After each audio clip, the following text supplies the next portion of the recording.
Hello, and welcome to The District, a show about the people, places, and events of Tulsa's Brady Arts District. I'm Anina Collier, your host, and today we're going to talk with Bill White and Michelle Brown of the Greenwood Cultural Center.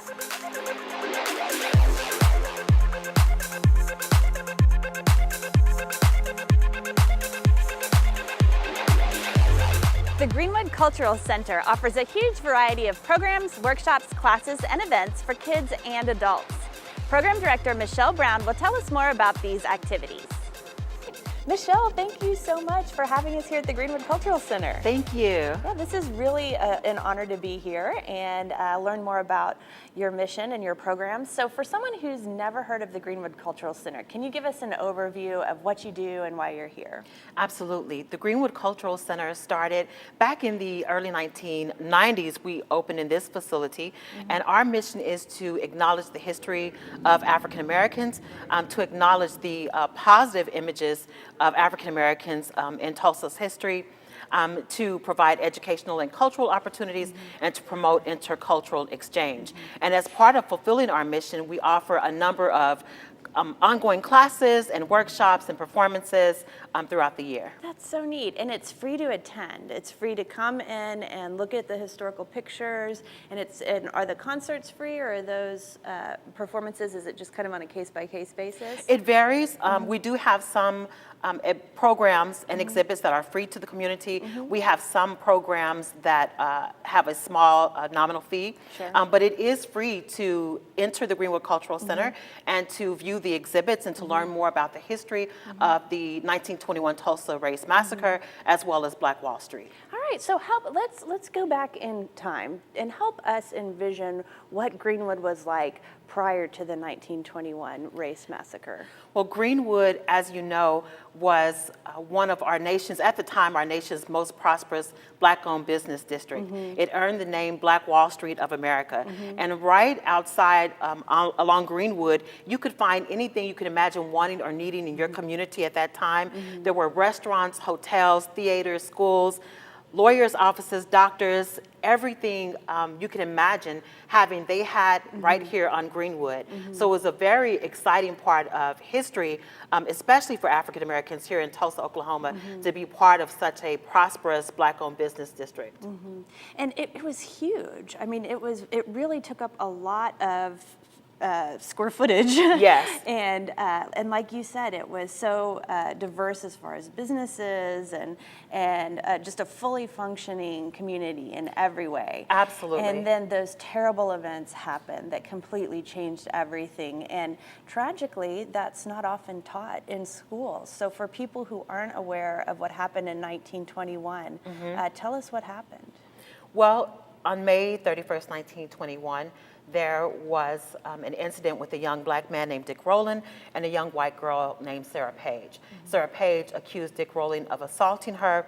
As the story circulated throughout the day, by the end of the day, they were claiming that she had been raped in broad daylight in downtown Tulsa. Dick Rowland was later arrested, and African Americans, about 40 or so, initially went to the courthouse/jailhouse to offer to defend and protect Dick Rowland. The sheriff at that time told him to go on back to Greenwood. He had everything under control. But about 100 Black men returned, and there had gathered several thousand whites who were angry and upset about what had happened.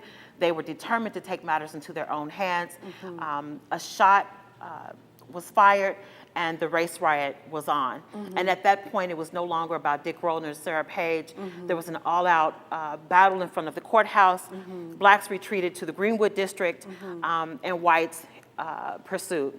And by the following day, more than 300 Black-owned businesses had been destroyed, 35 square blocks of property, several thousand people left missing, and about 6,000 people held in several internment camps throughout the city. So Black Wall Street was burned to the ground. Yeah. And I mean, there were just innumerable tragedies as part of that event. Yes. And then on top of that, so many people's insurance were not honored Yes. too. And so rebuilding became a whole new level of challenging. Absolutely. More than $2.7 million in insurance claims were filed immediately following the race riot. However, not one single insurance claim was paid. And the city of Tulsa passed an ordinance prohibiting them from building without brick materials. However, building supply companies here refused to sell them building materials. So there were several challenges and obstacles to overcome in order to rebuild, along with the fact that many of them had absolutely nothing to start with, nothing to come home to. But the remarkable part of that story is that within 5 short years, they had completely rebuilt the Greenwood district. And we saw the return of the Black-owned businesses and theaters and nightclubs and blues clubs and schools and medical facilities. Yeah. And that speaks to the strength and the courage, the tenacity, and the faith, the resilience of that community during that time. Absolutely. And so one of the many structures that was destroyed is the home that's right here on the Greenwood Cultural Center property, the home of Sam and Lucy Mackay. And so that home was one of the ones that was destroyed, but then it was rebuilt. So talk us through that process and what it means to have that home here and available for tours. Well, the home is a wonderful example of how some African Americans were able to live during that time. And as you mentioned, we are not taught the story of Black Wall Street or the 1921 Tulsa Massacre in our school systems. Uncommonly, educators are not sharing that part of our history. And so what we were led to believe that most African Americans during this time were poor, uneducated, 10 living in a one-room shack, and that simply was not the case here on Greenwood. Their original home was burned, Sam and Lucy Mackay. They decided to rebuild and to stay on Greenwood.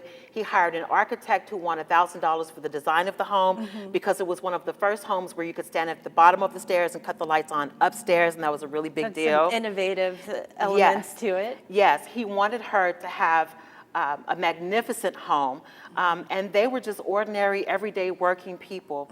But we were able to save that home. The community fought to save that home as urban renewal was coming through, to be able to show future generations just how successful and prosperous and hardworking they were. And so talk to us about how the Greenwood Cultural Center helps people remember this history and recognize the history and honor and remember those who died. Well, aside from our on-site tours that we offer for schools, for class reunions, and on, we also have several pictorial exhibits here at the Greenwood Cultural Center using many of the photographs that we've been able to identify and secure. We have an exhibit that features the oral histories of the narratives of some of the actual race riot survivors. So there are those exhibits. There's the Black Wall Street Memorial that is outside. And then, of course, we have the Sam and Lucy Mabel Heritage House. And we continue to do presentations, we visit schools. We are available to make sure that we are part of educating not only the city of Tulsa, but our great nation about this part of our history. So many of those services, the tours are offered for free. The exhibits they can come in and see for free. We're here Monday through Friday from 9 to 5 and Saturday by appointment. And it's really neat how you are offering this history in so many different ways. So if you're visual, you can see the photographs, which are so compelling. If you're more of an auditory person, you can hear these oral histories. You can take the tours and see, from outside the monument and inside this home. It's really neat, the diversity of experiences that you're offering people here for free. Absolutely. And then you're also doing a lot of programming for youths. Can you tell us about what those programs are? That's an important part of who we are and what we do. So we serve the community through several summer programs. This year our focus was young entrepreneurship and building on the history of Black Wall Street. And so we offer that program for children ages 5 through 11 the entire month of June.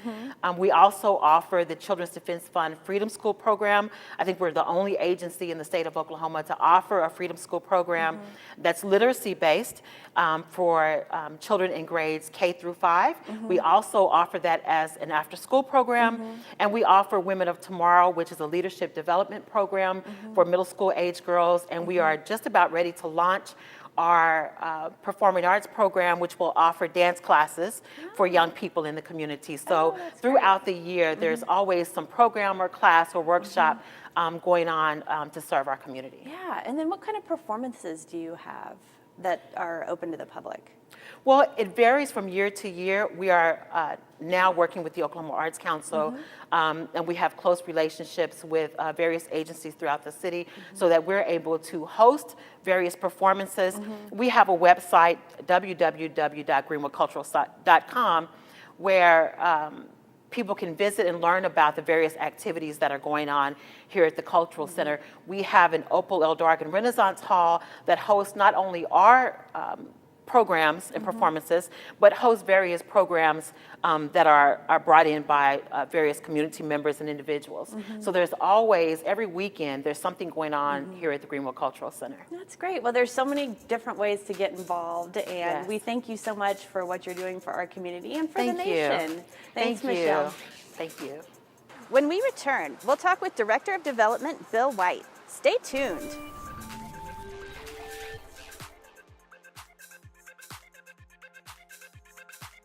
Dubbed America's Black Wall Street by Booker T. Washington, the 35-block Greenwood District was a prosperous center of commerce in the early 1900s. Director of Development Bill White will join us to discuss the present and future of the Greenwood District. Well, Bill, thank you so much for joining us here on the district. We're excited to hear more about the economic development and tourism development that you're working on. Yeah, it's very exciting. I'm glad to be here, and I'm glad to share all the great things that we're doing here in the Greenwood District. Yeah, so part of your role, of course, is raising money and revenue for Greenwood, but then you also are doing a lot for the associated community. Can you kind of tell us about the dual aspects of your role? Yeah, one of the things, I've lived here in Tulsa maybe 7 years total, and coming from Portland, Oregon, I always found it interesting coming to Tulsa that there wasn't a lot of representation of different districts in Tulsa. One of the first projects I did was a Black Wall Street exhibit at the Tulsa International Airport. And I thought it was interesting because I think oftentimes when people come to different cities, they want to know, okay, what's going on in the city? What's so unique about this city versus other cities? So I thought the idea of having an exhibit that highlighted Black Wall Street would be very interesting, and how it began, where it is today, and everything in between. So what the intent was to draw people down to the Greenwood District, and I think we did a great job of that. As well as once that was in place, everyone kind of came to me and said, well, what's going to be your follow-up act? I said, I don't have any follow-up acts yet, so I got to come up with something. Yeah. So one of the things that we did, I thought was kind of, my mentor said, use the low-hanging fruit. Anything that you can do quickly and easily, use that start there. Yeah. So I started thinking, okay, what is the simplest thing we have? We got a lot of space. So I said, well, why not use why not do a mural? So one of the first things we did a Welcome to Greenwood mural, real simple, real easy, and with that, the whole idea is to create a selfie spot. Yeah. So that way it can go viral. A selfie spot, that's great, yeah. Well, and it adds a great sense of place, and it's beautiful too, and I didn't even think about the selfie aspect. So that was the whole thing, because we understood that when people come to town or people in tours come, they're interested in what's unique, and then everyone always grabs their phone and wants to say, hey, I'm in St. Louis, hey, I'm in Tulsa. Yeah. So we figured, well, this is a great opportunity to have more selfie spots. And then the follow-up act, which we did more recently, was a Remembering Black Wall Street I guess, pictorial that highlighted, had a picture of a 1935 Black Wall Street, the way it used to look, the Greenwood District. And then behind that, we had over maybe 85 businesses that were once on Greenwood. Yeah, and that's an amazing tribute too, and it's really added a lot. And again, another selfie spot, because the first thing everyone does is pull out their phone and say, look, Mom, look at me. Yeah. So, do you have a hashtag on there? not yet. That's coming next. Hashtag Greenwood. Exactly. Oh, that's great. And so you are also doing other things to help raise tourism dollars around the area. What else are you looking at for the future? One of the things I'm looking at doing in the future is having our corporate cook-off. It's going to be a barbecue cook-off. And it has the greatest name. Tell us what it is. So you think you can queue. I love it. So, and what the whole idea is to get these corporations out and let's have a little competition between corporations. And it's funny, I mentioned to a police officer and someone who works for the fire department, they're like, okay, we already know that House 8 and House 9, they're going to compete to see who has the best barbecue. And the ultimate prize hopefully will be a big trophy that says, so you thought you could queue and you won the big queue. That's great. So you did a little friendly competition between our first responders. And we're going to invite the community as well. So if they want to participate and they think they can queue as well, then we want to bring them out and just have it out.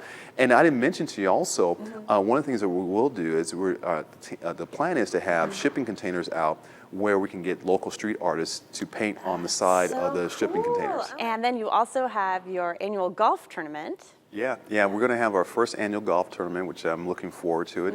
We're looking at trying to get at least 10 teams out, teams of 4, and we're going to have that at Mohawk Park, and we just want everyone to come out and enjoy a round of golf. There we go. And Mohawk Park is so beautiful. It is. Yeah, it's really great to nice. have a chance to get people out to that facility too.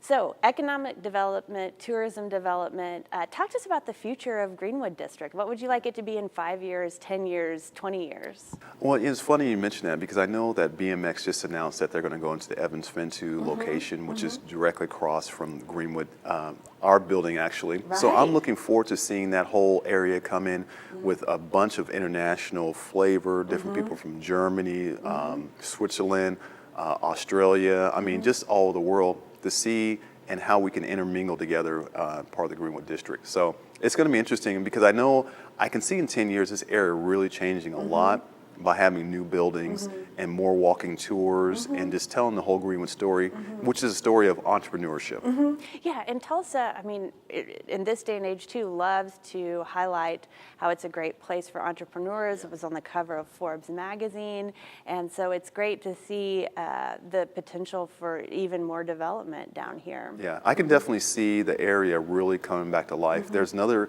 big development just going down the street, I guess less than a mile, the Morton Reserve.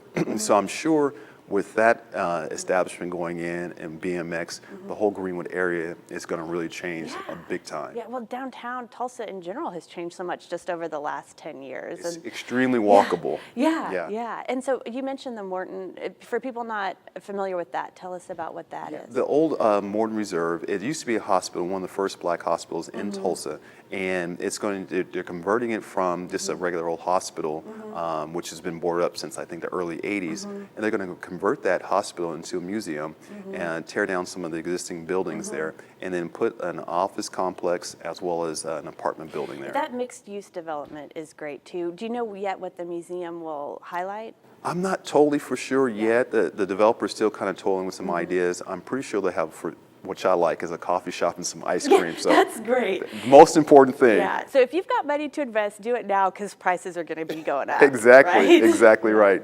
Yeah. And so for people who want to hold events here, this facility is also available to rent too. It is. We have 3 different locations. You have the gallery, and you have this room that we're in right now, and then we have the main hall as well. And every weekend, it seems like someone's running a wedding or some concert or some school event.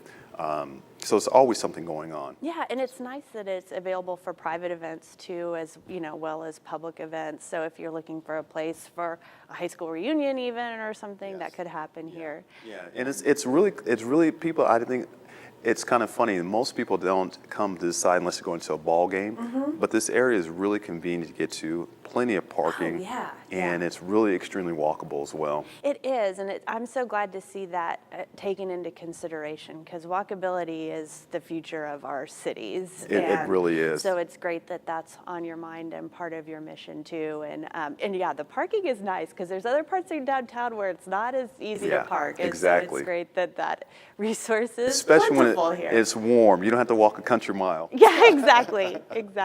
Well, Bill, thank you so much for visiting us today and for all you're doing for our community. Thank you for having me. Thanks. Well, that's our show for today. You can find out more about what's going on at thebradyartsdistrict.com. And don't forget to join us next time on The District.